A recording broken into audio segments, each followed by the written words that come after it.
제가 이 이야기를 꺼내기까지는 참으로 오랜 시간이 걸렸습니다. 사실 말 꺼내기도 부끄럽고 제 인생에서 가장 치욕적이고 충격적이었던 기억이라 차마 입 밖에 내는데 오래 걸렸습니다.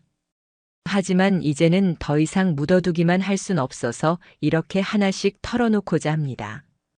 그 시작은 단순했습니다. 아내가 바람을 폈습니다. 그것도 저와 웃으면서 인사 나누던 불과 걸어서 5분 거리에 사는 이웃 남자와였습니다. 저희 부부는 남들이 흔히 말하는 평범한 가정이었습니다. 저는 직장이 바빠서 아내와 시간을 자주 보내지 못했지만 그래도 성실히 일하며 가정의 책임을 다한다고 스스로 믿고 있었습니다. 아내는 전업주부로 지내다가 몇 달 전부터는 헬스장에 다니기 시작했습니다. 살을 좀 빼고 싶다는 말과 함께였지요. 저는 아내가 자기 관리를 하는 것이 기특하다고 생각했고 운동 다녀오라고 격려도 했습니다. 문제는 그 헬스장이 우리 아파트 단지와 길 하나만 건너면 보이는 작은 피트니스 센터였다는 겁니다. 동네 주민들이 주로 이용하는 곳이라 낯설지 않은 사람들이 드나드는 곳이었습니다. 그리고 바로 거기서 일이 벌어진 겁니다.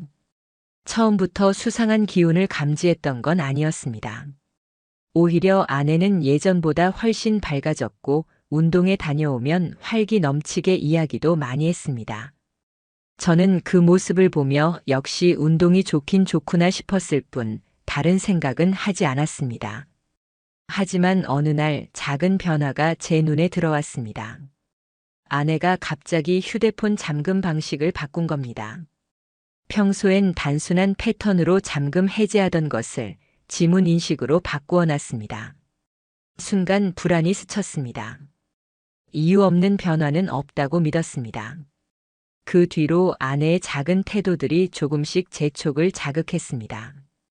외출 준비할 때 옷차림이 달라졌고 향수를 자주 뿌리기 시작했습니다. 샤워 시간이 길어졌고 집에 돌아오면 휴대폰을 손에서 절대 놓지 않았습니다.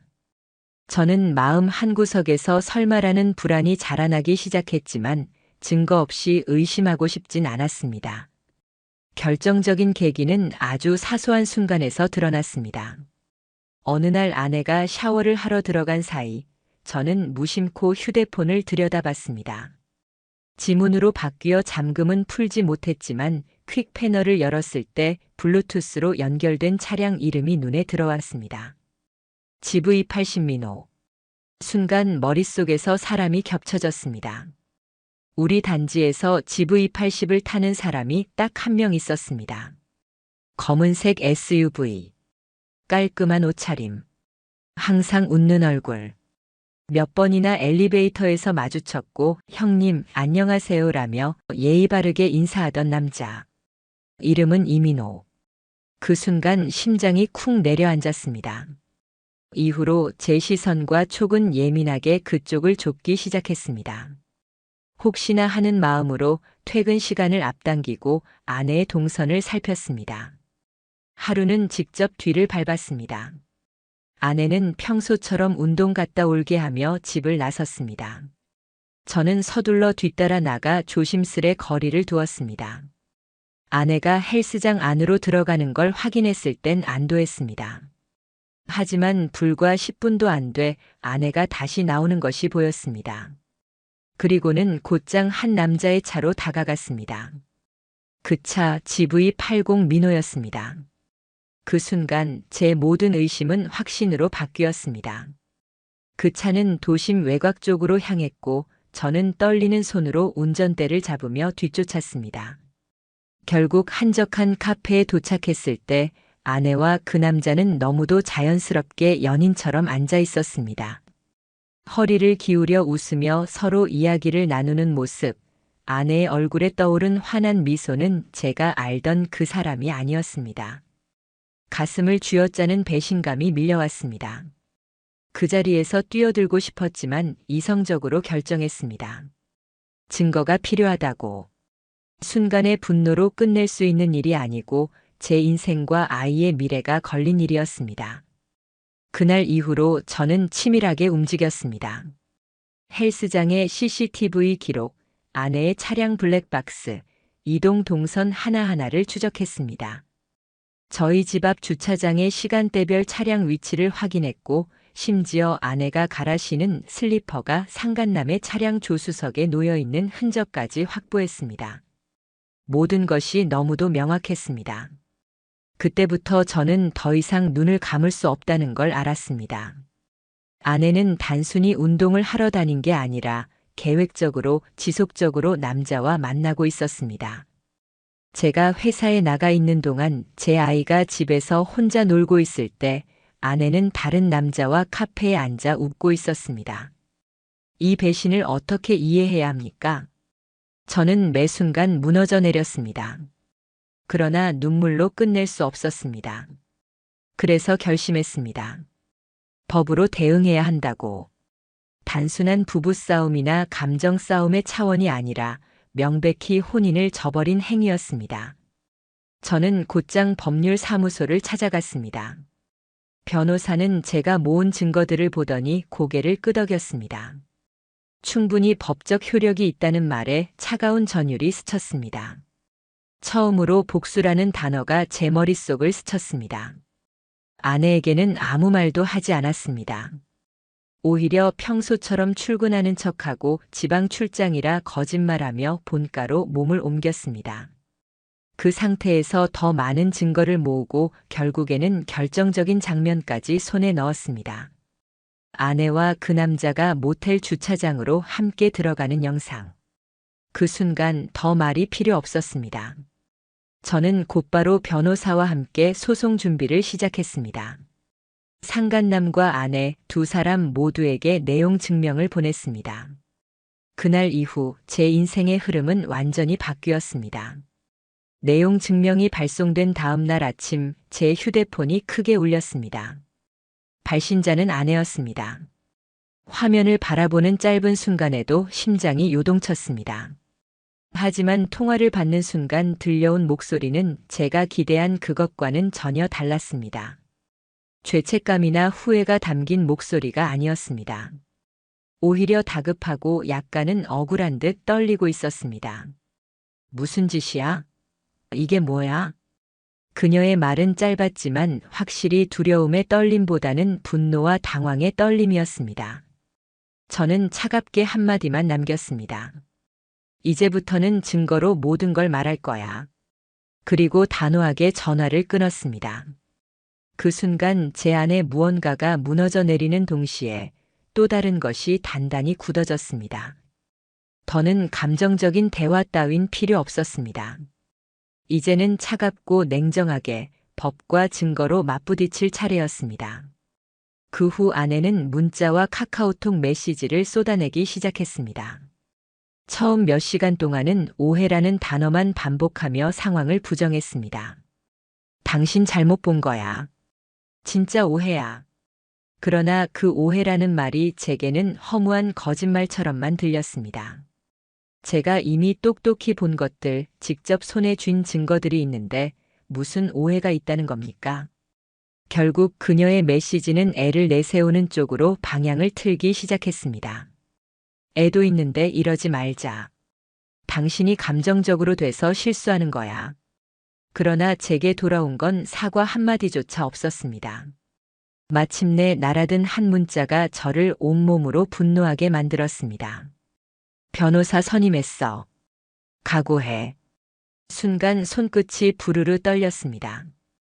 자신의 잘못을 인정하기보다는 오히려 제가 감정적으로 치달아 문제를 키운 것처럼 몰아세우려는 태도. 그 뻔뻔함이 차라리 두려움 이하였습니다. 상간남의 태도는 더욱 가관이었습니다.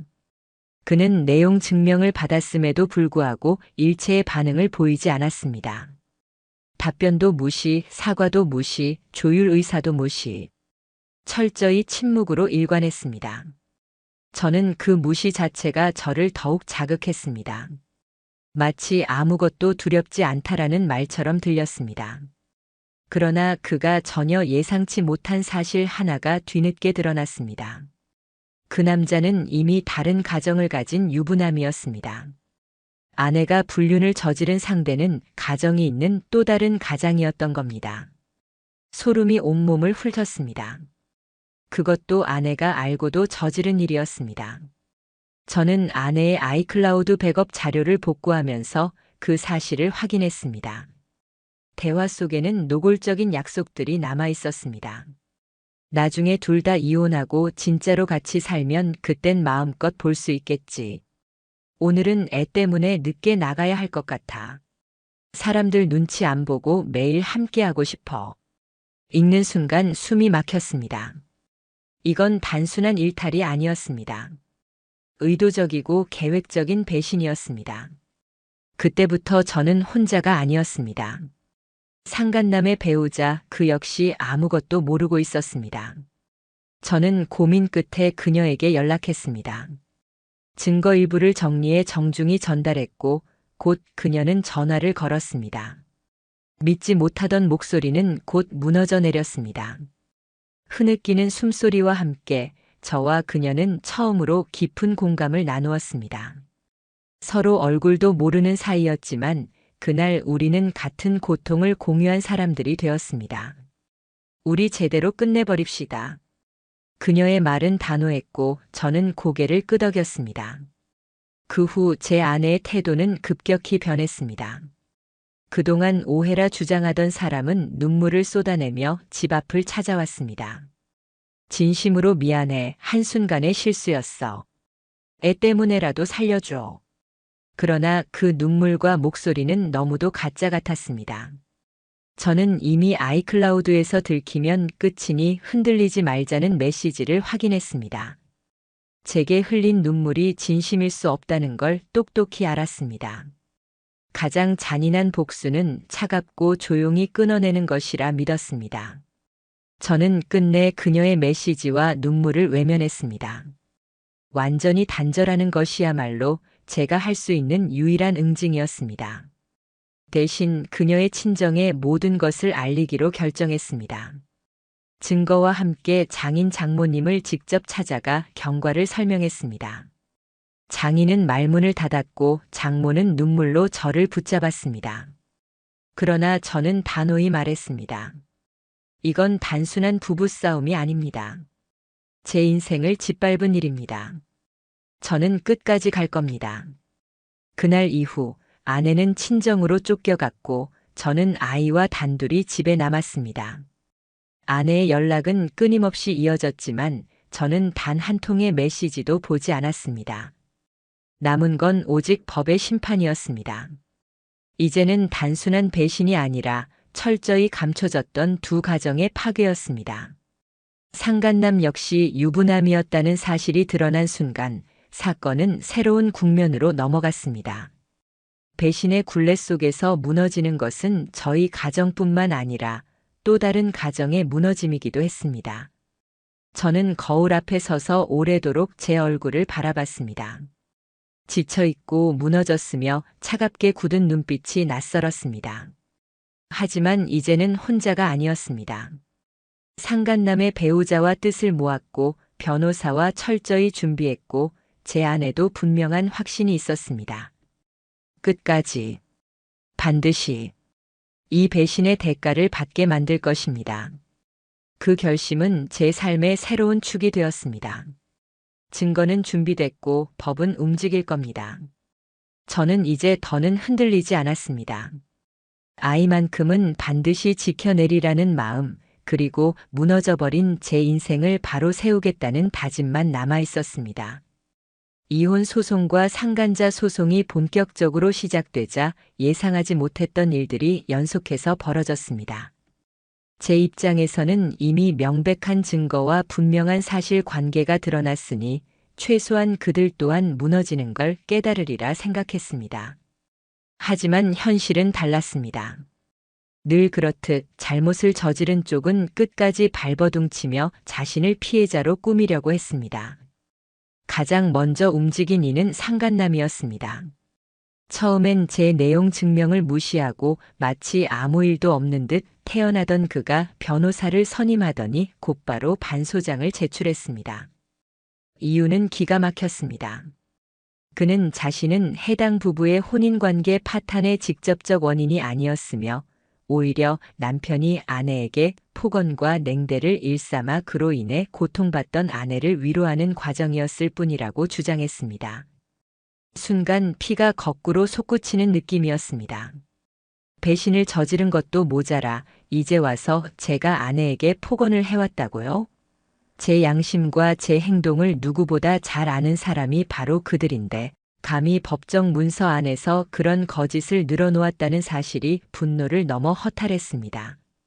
하지만 분노에 휩쓸리기보다는 차갑게 대응하기로 마음을 다잡았습니다. 이미 충분한 증거가 있었습니다. 둘이 나란히 호텔 주차장에 들어서는 장면이 찍힌 CCTV, 차량 안에 대화가 담긴 블랙박스 카페에서 두 사람이 다정하게 웃으며 마주 앉은 사진들. 무엇보다 아내와 상간남의 아이클라우드 대화 백업엔 너무도 적나라한 기록이 남아 있었습니다. 오늘 애는 친정에 맡겼으니 새벽까지 놀자. 남편은 진짜 기계 같다. 감정이 없어. 당신이랑 있을 때가 진짜 살아있는 기분이야. 누가 봐도 단순한 위로나 오해로 치부될 수 없는 대화들이었습니다. 변호사와 함께 자료를 정리해 법원에 제출했습니다. 서류를 묶으며 변호사가 말했습니다. 사실관계가 명확합니다. 오히려 상대가 거짓을 늘어놓는 것이 불리하게 작용할 겁니다. 아내 역시 예상대로 태도를 바꿨습니다. 그동안 오해라던 사람은 이제 한순간에 피해자로 돌변했습니다. 그녀는 재판부의 결혼 생활 내내 남편에게 정서적으로 소외당했고 가정을 지키려 했으나 남편은 가족보다 일에만 몰두했다는 주장을 내세웠습니다. 저는 그 문장을 읽는 순간 치미는 분노를 억눌러야 했습니다. 아이를 혼자 두고 상간남과 시간을 보내던 사람이 감히 가정을 지키려 했다니. 증거는 거짓을 폭로했습니다. 아내의 계정 안에서 발견된 메시지와 사진, 상간남이 보낸 호텔 예약 캡처본까지 모든 것은 그녀의 말이 거짓임을 보여줬습니다. 재판부는 곧바로 상간자 소송에서 불법 행위가 명백히 인정된다고 판단했습니다. 상간남의 주장은 신빙성이 없다고 결론이 났습니다. 그러나 아내는 포기하지 않았습니다. 이혼 소송이 시작되자 아내는 의외로 양육권에 집착했습니다. 제가 아이와 늘 함께 지내며 책임져온 사실, 아내가 오히려 불륜 중에도 아이 돌봄을 자주 친정에 맡겼다는 사실은 이미 분명했습니다. 하지만 그녀는 양육권만큼은 절대 넘기지 않겠다고 법원에 서류를 내고 마치 자신이 성실한 엄마였다는 자료를 제출했습니다. 아이 돌봄 일지를 억지로 꾸며내기도 했습니다. 그러나 그런 허위성은 금세 드러났습니다. 변호사를 통해 제출한 자료 중 일부는 시간대가 맞지 않았고 아내가 아이와 함께 있다고 적은 날에도 실제로는 상간남과 함께 카페에 앉아 있는 CCTV 영상이 확인됐습니다. 가장 잔혹한 점은 아내가 끝까지 자신의 잘못은 감춘 채 저를 가해자로 몰아붙이려 했다는 사실이었습니다. 법정에서 그녀는 울먹이며 저는 늘 외로웠어요. 남편은 제게 말을 잘 해주지도 않았고 사랑받지 못했습니다라 했습니다. 그 순간 저는 웃음조차 나지 않았습니다. 그 입으로 상간남에게 남편을 돌덩이 같다고 표현했던 사람이 이제 와서 피해자 행세라니. 아이를 두고 다투는 과정은 더욱 고통스러웠습니다. 아이는 아무것도 모르고 엄마 언제 와? 아빠 엄마랑 같이 놀자라 했습니다. 저는 그런 아이 앞에서 의연하려 애썼지만 속으로는 수없이 무너졌습니다. 한편 예상치 못했던 동맹이 다시 나타났습니다. 상간남의 아내였습니다. 그녀 역시 이혼 소송을 제기하면서 제 아내를 상대로 상간녀 위자료 청구를 시작했습니다. 처음엔 눈물뿐이던 그녀는 이제 단호하게 말했습니다. 이 인간들 절대 쉽게 끝나게 두지 않을 겁니다. 저는 그 목소리를 들으며 알았습니다. 이제 이 싸움은 혼자가 아니라는 사실을. 저와 그녀 그리고 우리 아이들. 지켜야 할 존재가 분명히 있었습니다. 이 시점에서 아내는 또 다른 시도를 했습니다. 번호를 바꾸어 보낸 메시지에는 이렇게 적혀 있었습니다. 진심으로 미안해. 이건 그저 한순간의 감정 착오였을 뿐이야. 아이와 당신이 내 인생의 전부라는 걸 이제야 깨달았어. 우리 다시 시작하면 안 될까? 저는 그 문장을 읽고 한동안 숨조차 막혔습니다. 한순간의 감정 착오라니. 차라리 입 밖으로 듣지 않았으면 했습니다. 기계 같은 남편이라 비웃던 사람이 이제 와서 아이와 제게 인생의 전부라 말하는 그 언어의 모순이 저를 짓눌렀습니다. 결국 저는 아무 대답도 하지 않았습니다. 응답하지 않는 침묵이야말로 가장 확실한 결별의 표현이었습니다. 며칠 뒤 재판부의 결정이 내려졌습니다.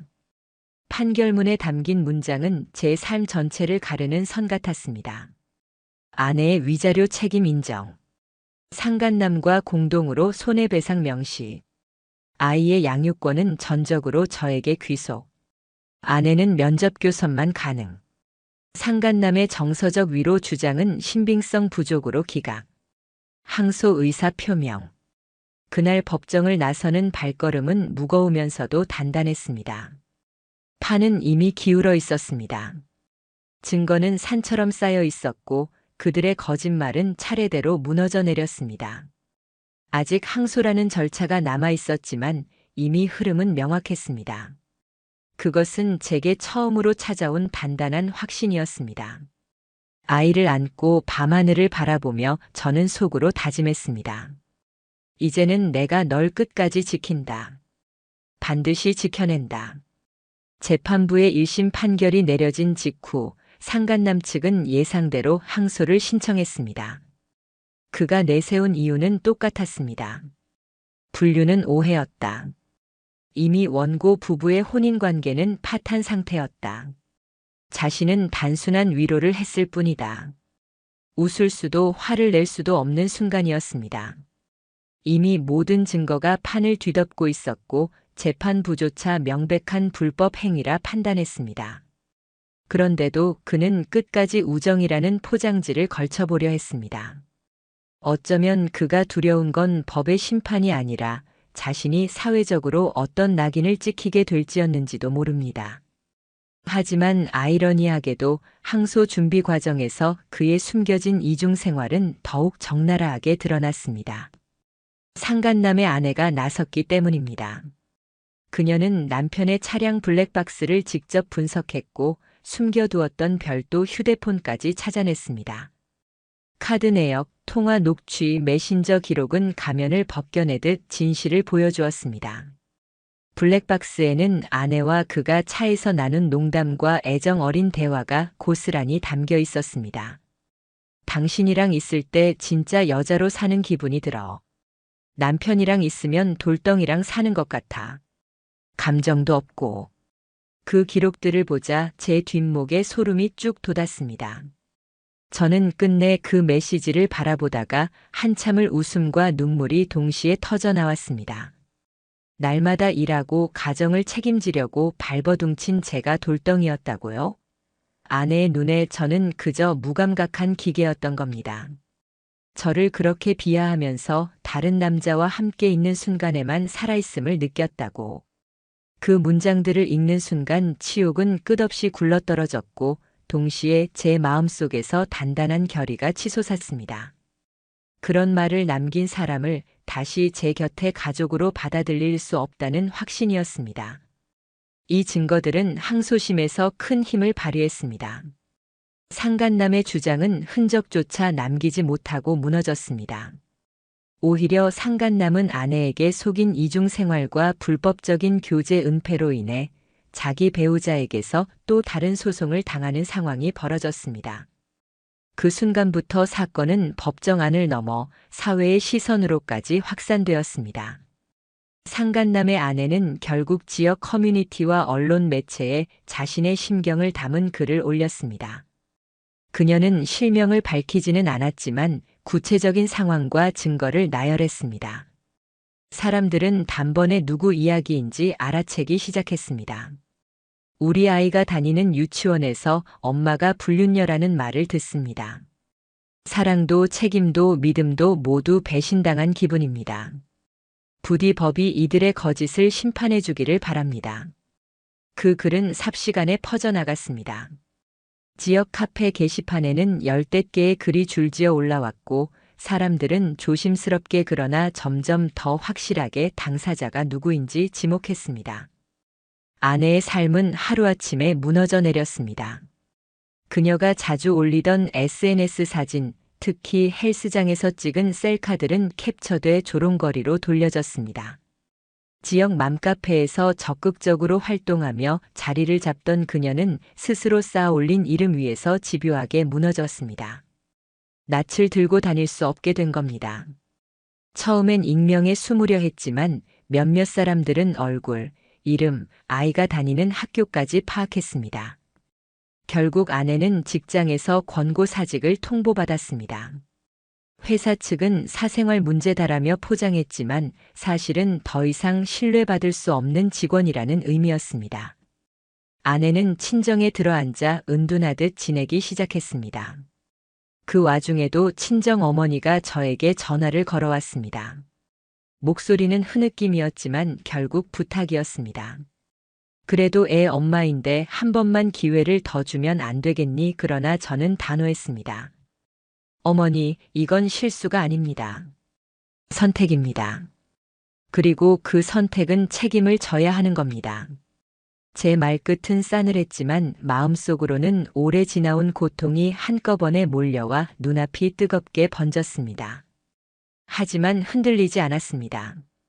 그 사이 아이는 조금씩 성장했고 학교에도 들어갔습니다. 저는 회사와 육아를 병행하느라 하루하루가 전쟁 같았지만 아이의 웃음은 언제나 저를 다시 일으켜 세워주었습니다. 아이와 함께 학교 앞 놀이터를 걸을 때면 가끔 친구들이 속삭이는 소리가 들리기도 했습니다. 쟤 엄마 그 얘기 들었지? 제 귀에도 닿았지만 아이 앞에서는 아무렇지 않게 웃어야 했습니다. 아이가 아빠 왜 사람들이 쳐다봐? 라고 물을 땐 대답 대신 그냥 손만 꼭 잡아주었습니다. 상간남도 몰락했습니다. 그의 사업은 이미지 추락으로 거래처들이 하나 둘 손을 떼며 빠르게 기울었습니다. 회사 내부에서는 도덕성 문제로 징계가 내려졌고 무엇보다 그의 아내가 강력하게 이혼을 추진해 양육권을 가져갔습니다. 재판 결과 그는 수입의 절반 이상을 양육비와 위자료로 지출해야 하는 신세가 됐습니다. 주변 지인에게 그는 하소연했다고 들었습니다. 잠깐의 감정이었다고. 근데 왜 이 지경까지 된 거냐고. 그 말이 전해졌을 때 저는 냉소적으로 웃음을 터뜨렸습니다. 잠깐의 감정? 그 잠깐이라는 이름 뒤에 무너진 건 수많은 날들의 배신과 파괴였습니다. 저와 제 아이 그리고 상간남의 가족까지. 잠깐이라는 말은 너무도 비겁했습니다. 아내와 상간남의 관계는 그 후 완전히 끊겼습니다. 둘은 서로의 몰락을 마주하며 다시는 연락조차 하지 않는다고 했습니다. 결국 그들의 분류는 욕망으로 시작해 파탄과 추락으로 끝이 났습니다. 마지막으로 마주한 것은 아이의 한마디였습니다. 면접 교섭일 아이가 차에 타자마자 말했습니다. 아빠, 나는 엄마 안 보고 싶어. 그냥 아빠랑만 살고 싶어. 그 말을 듣는 순간 제 목은 꽉 막히고 눈물이 북받쳤습니다. 그러나 아이 앞에서 울 수는 없었습니다. 저는 아이를 품에 안으며 속으로 다짐했습니다. 그래, 이제는 내가 널 다 책임진다. 세상 누구보다 행복하게 만들어주겠다. 모든 게 차갑게 정리되어 가고 있다고 생각한 순간 뜻밖의 일이 벌어졌습니다. 하루는 퇴근해 집에 도착하니 현관 앞에 법원에서 온 우편물이 놓여 있었습니다. 차갑게 박힌 민사소송 서류라는 글자가 눈에 들어왔습니다. 발신인은 다름 아닌 아내였습니다. 서류를 펼친 순간 눈앞이 캄캄해졌습니다. 내용은 면접교섭 방해에 대한 손해배상 청구와 명예훼손으로 인한 고소였습니다. 순간 머리가 어지러워졌습니다. 내가 무엇을 더 잘못했단 말인가. 아이와 함께 살면서 할 수 있는 모든 걸 해왔는데 이제는 제가 아이와의 만남을 막았다고 주장하다니. 변호사와 함께 내용을 면밀히 확인했습니다. 그녀가 주장한 방해 행위라 불린 사건은 단 한 번이었습니다. 아이가 갑작스러운 고열로 응급실에 실려갔던 날 예정된 면접 교섭을 미룬 적이 있었습니다. 진단서를 제출하며 변호사끼리 조율도 이미 끝냈던 사안이었습니다. 그런데 이것을 아내는 의도적 방해라고 주장한 겁니다. 더구나 명예훼손건은 가당치도 않았습니다. 제가 퍼뜨린 건 아무것도 없었습니다. 오히려 그녀의 사회적 몰락은 그녀 스스로와 상대 배우자의 폭로에서 비롯된 것이었습니다. 하지만 그럼에도 불구하고 그녀는 법을 이용해 복수를 실행하려 했던 겁니다. 재판부의 판단은 명쾌했습니다. 면접교섭 방해에 대한 청구는 사실관계 부족, 고의성 없음으로 기각되었습니다.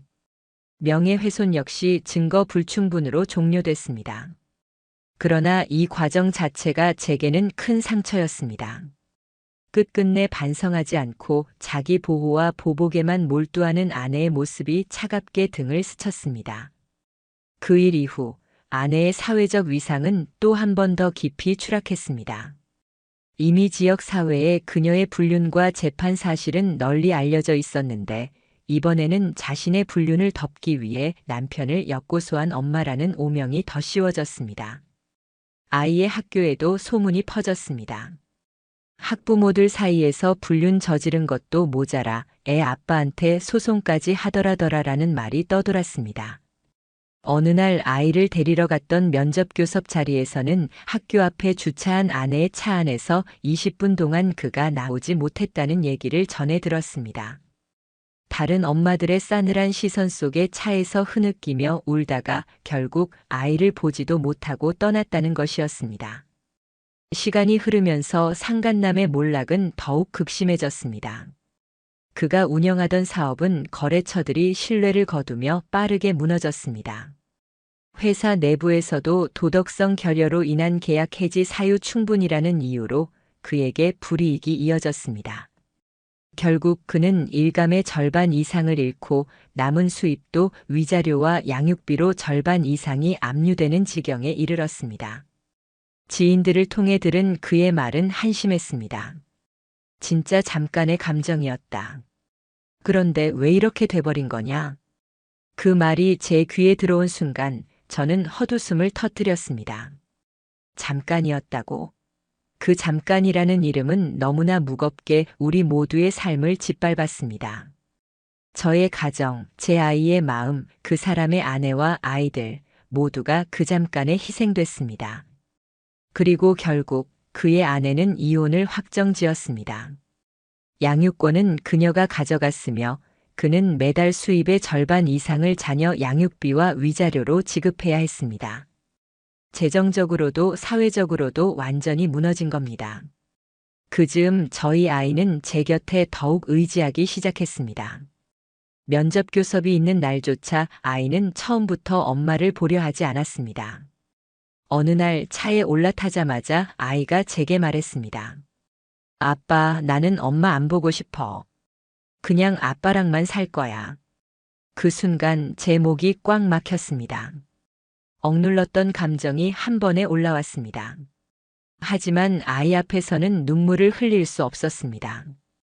저는 그저 아이를 두 팔로 끌어안고 속으로만 다짐했습니다. 그래, 이제는 내가 널 끝까지 지킨다. 어떤 일이 있어도 행복하게 해주겠다.